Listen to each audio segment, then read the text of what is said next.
Tanah Bondodeso diduga telah dijual ke pihak tiga, warga Widoro Kandang Pati Dumbo, dan menutup akses jalan masuk ke lokasi.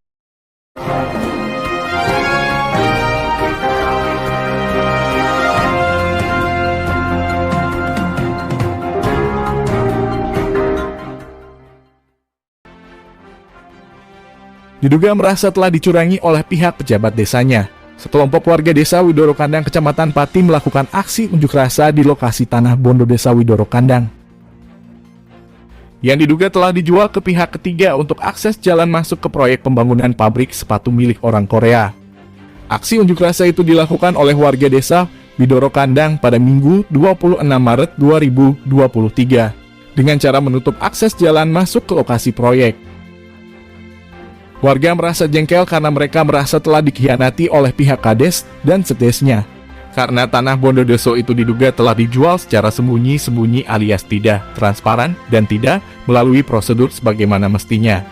Warga yang melakukan aksi unjuk rasa tersebut juga dibantu oleh Karang Taruna Desa Widoro Kandang, yang juga merasa sakit hati karena selama ini tidak pernah dilibatkan sama sekali dalam kegiatan pembangunan proyek yang berlangsung di desanya.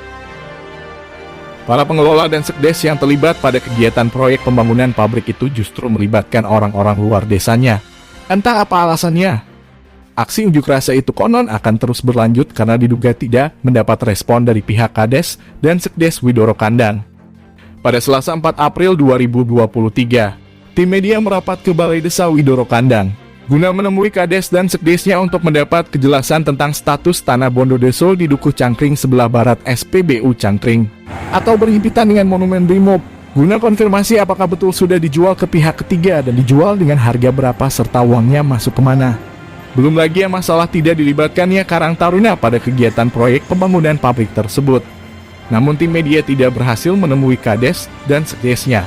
Diperoleh informasi di lapangan bahwa konon banyak pekerja pada proyek tersebut yang merasa kecewa karena belum beresnya masalah pembayaran baik yang pada ngesub kerjaan di bidang tanah uruk, armada dump truck serta di bidang pekerjaan yang lain.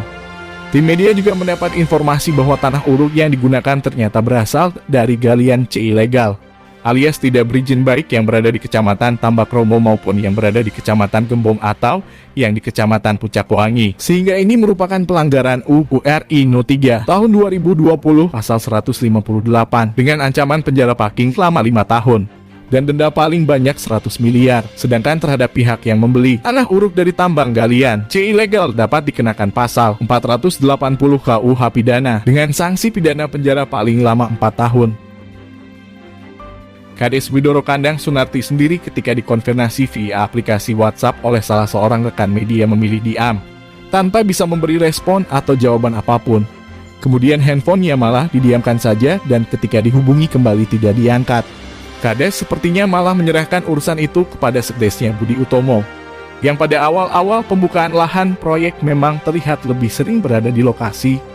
Sekdes sendiri memilih bungkam seolah-olah tidak tahu menahu atau mungkin tidak mau tahu permasalahan tersebut. Karena ketika hendak dikonfirmasi malahan nomor handphone kami sudah diblokir.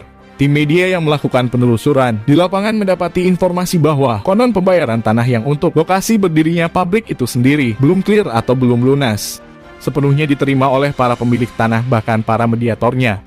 Terpantau kini saling lapor melaporkan ke Satreskrim Mapolresta Pati diduga karena pembagian komisi yang tidak transparan. Sebagaimana diketahui bahwa lokasi berdirinya pabrik sepatu milik orang Korea itu sendiri sebetulnya masih berupa area persawahan yang produktif. Dan entah bagaimana proses prosedurnya kok tiba-tiba sudah bisa dialih fungsikan menjadi bangunan pabrik. Tentunya tim akan segera bergerak ke Pemkab Pati untuk menanyakan apakah perizinannya sudah sesuai ketentuan ataukah belum. Terkait carut-marutnya proses pembangunan pabrik sepatu milik orang Korea tersebut, pihak Pemkab Pati sudah seharusnya membentuk tim khusus guna melakukan penyelidikan untuk menemukan ada tidaknya pelanggaran prosedurnya mulai dari awal untuk kemudian dilakukan penertiban sesuai ketentuan tata regulasi yang berlaku. Dari Pati Buser Indonesia mengabarkan.